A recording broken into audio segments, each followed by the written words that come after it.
That's right, Marjorie wants to, she says she's going to be riveting. Right? I see it on it.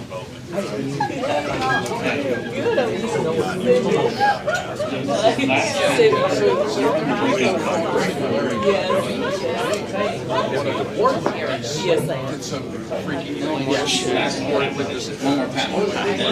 Hey, Mary. Nice to meet you. Shake. So How many hands to shake today? I just stepped back. All right, let's start up here. All right, let's go in this.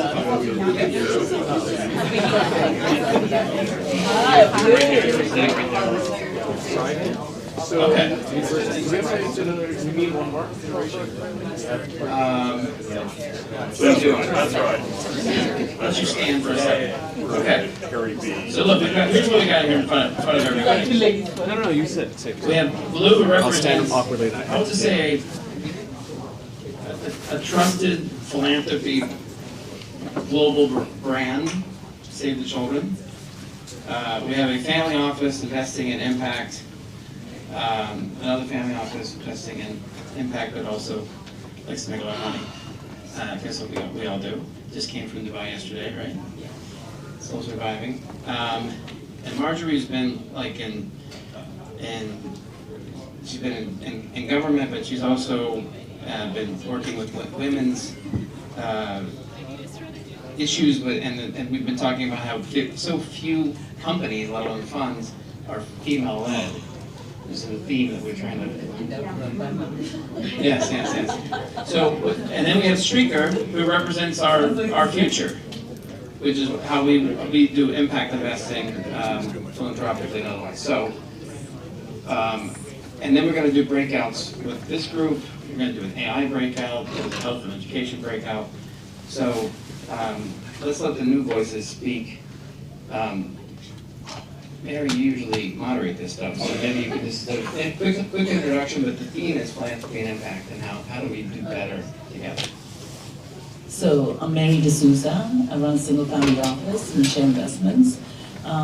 We invest both in public and private. Public side, we do about 70% public securities and 30% private, mainly in funds like private credit, private equity, venture capital, growth, real estate.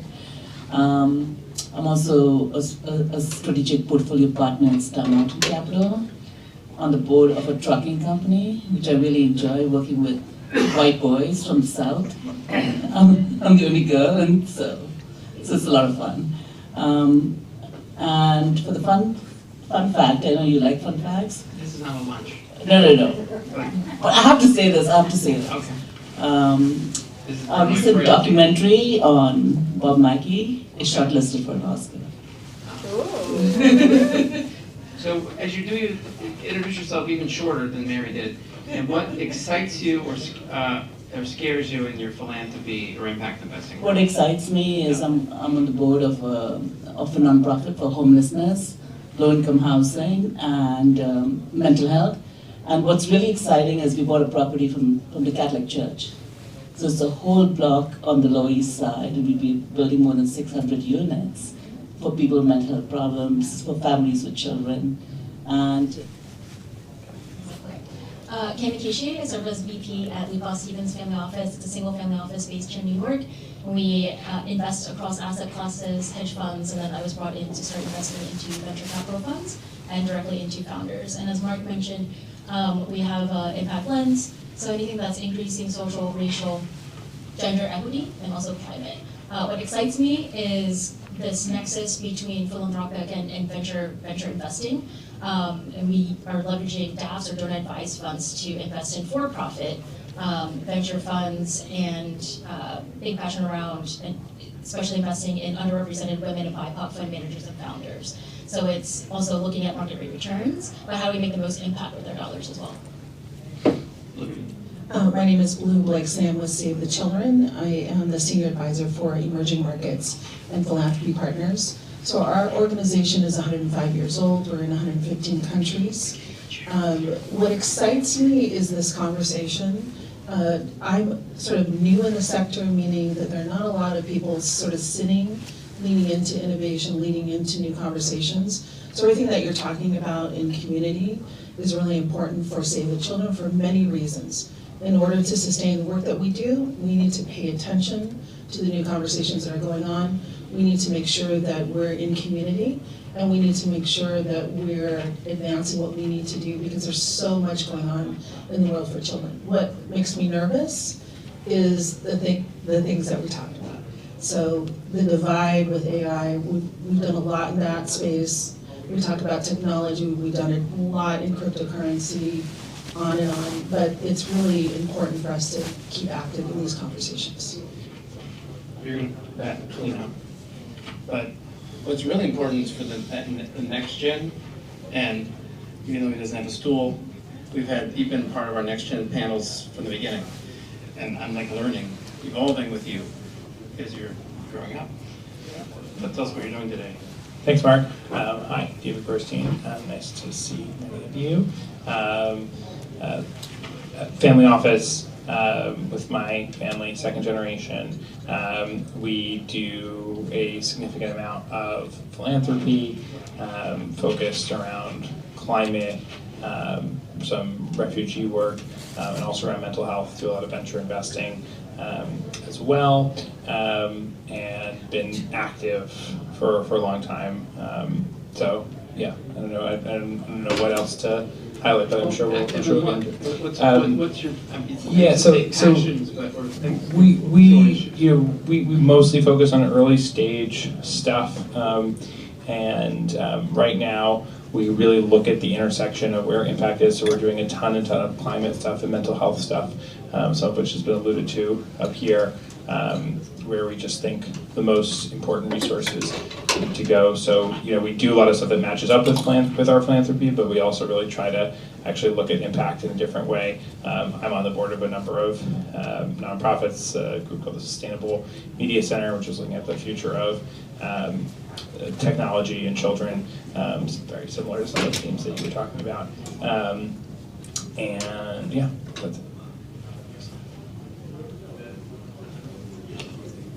I wish I were smarter. I'm sitting here saying some of these people for me are talking in tongues, and you can bitch slap me into oblivion if you want to. I started out as a journalist, became a member of Congress. I started an organization. I was head of our delegation for the Beijing conference before some of you were born. And when we came back, Hillary said, we got to get more women to the table. So born was Women's Campaign International. We've been doing it since 1998, and it is Sisyphus, and it is so difficult right now, as you well know, pushing the rock up the hill. Recording in progress. Okay. Pushing the rock up the hill. I will tell you that, Mitzi, thank you for being anecdotal. I promise.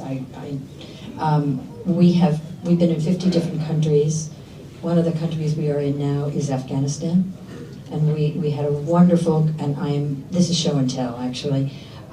We have trainers there for years, and of course when the Taliban came in, our women, doctors, lawyers, professors are all in hiding.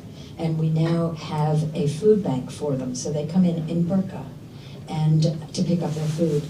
But they wouldn't do it without giving back. This jacket is part of, they make things, they knit things. It's the most wonderful thing. We're trying to figure out how we can do it. It is, fundraising for women's organizations is a nightmare. And anyway, that's what we're trying to do. But that's enough, don't you think? I know. I do want to hear more. I love Yes, I it. do. Yes, we do. All right, speaker, explain. How do we weave all this together? Thank you for that very easy question to answer, Mark.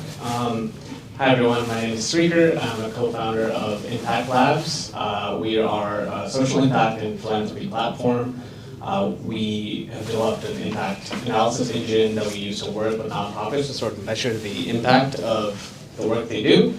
And then we use use that data and the reporting and content that we create with it to build philanthropy funds.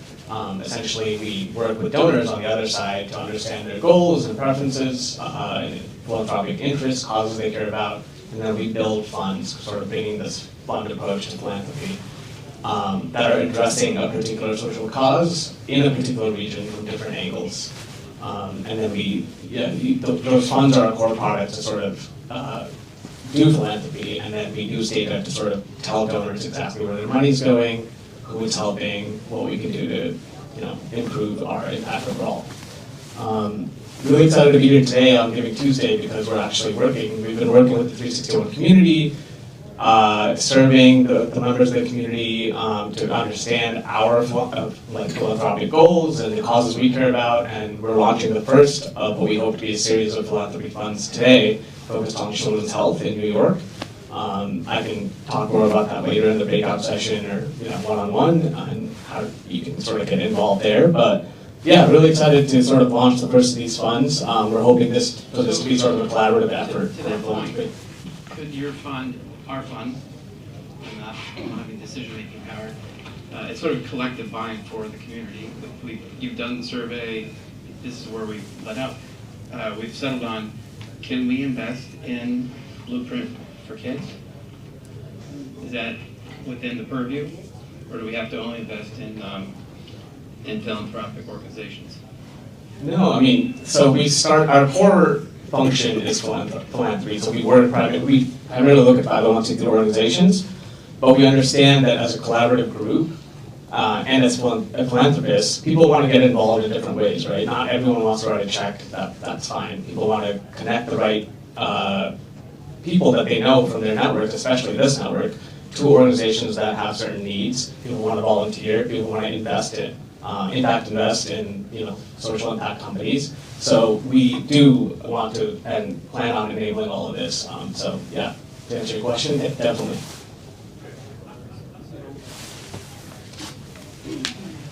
Well, make the case then. I don't know what kind of panels these are, but I'm just getting thrown for loops here.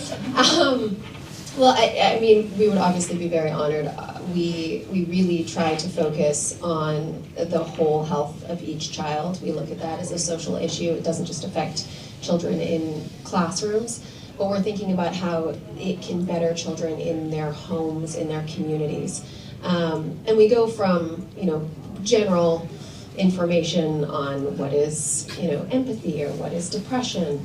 But what we've built, and what I love that everybody sort of on this panel is rallying around, is how do we equip our next generation to be the solution for the issues that we're currently trying to address? And how do we do that? And how do we find a way that we can kind of get into personalized learning?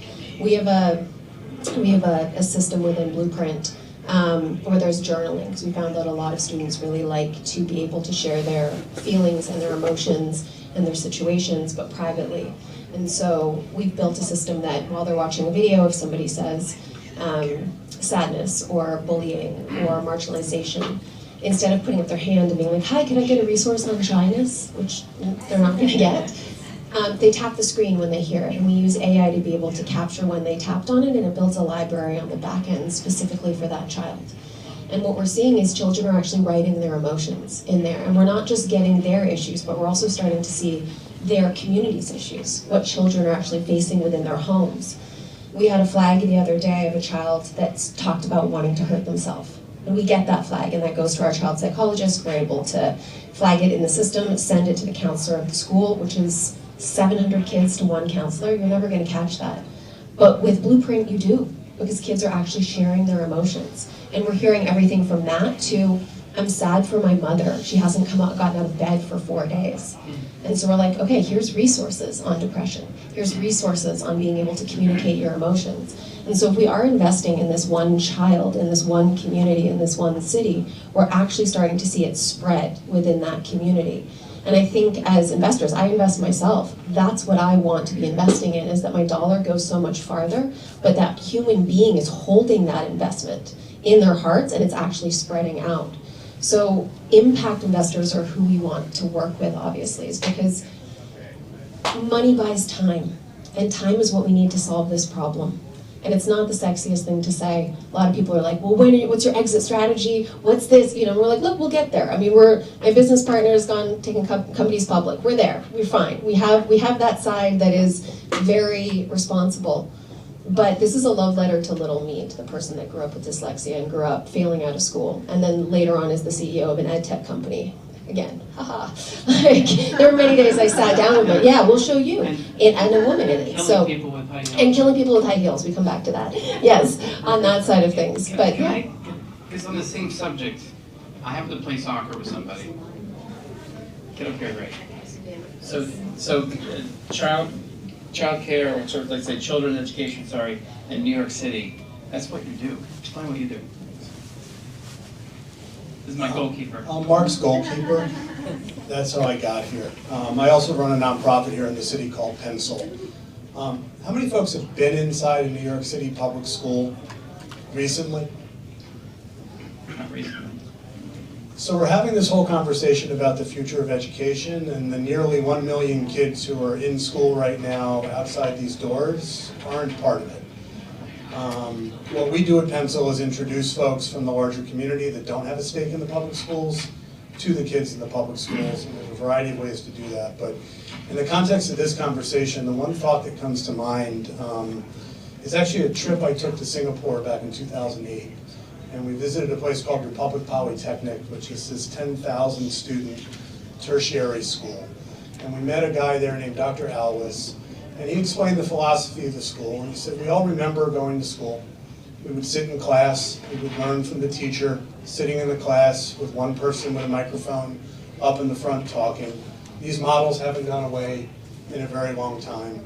And yet we're talking about a future that's going to be very different for our kids. And we haven't figured it out yet, and anybody that tells you we have is fooling themselves. The one thing we do know, though, is that most of the things we learn from the place that we are. You want to learn how to cook? You've got to be in a kitchen, you've got to be doing that work. You can read a cookbook, you can get acquainted with the tools, but until you actually try and make the turkey this past Thursday, you don't know how to cook. It's got a thaw, I've learned. But only because you didn't thaw it the first time, or you dropped it and you tried to fry it and you had an explosion. You want to learn to play golf? You got to be out on the golf course and learn how to do it. You can't just read about it. And that is true for anything that is going to be learned well. Well, that we can hand over to the future. Because what we forget about the kids that are in school right now is they're not going to be working just for another 2 or 3 years. And most employers, the skills you were worried about earlier that we're mapping kids to, they can tell you 2 or 3 years out what skills they might need. These kids are going to be working for another 50 years. We can't possibly know what they're going to need to know 50 years from now. We have no idea what the world is going to look like. We can hand that over to the future. Our job right now is to send them to that future, ready to learn from that place. Speaking of my job in the future of real estate is taking over this room. But philanthropy and health tech and education is going to have the area outside to continue this discussion. So that's an invitation to join us outside. The AI discussion will be in this corner breakout. FinTech and digital assets in the middle, and the energy industrials over there. So again, this room will be the future of real estate and philanthropy. This conversation continues out in the main room. Yes. And thank you so much for kicking this discussion, even though it wasn't much of a discussion.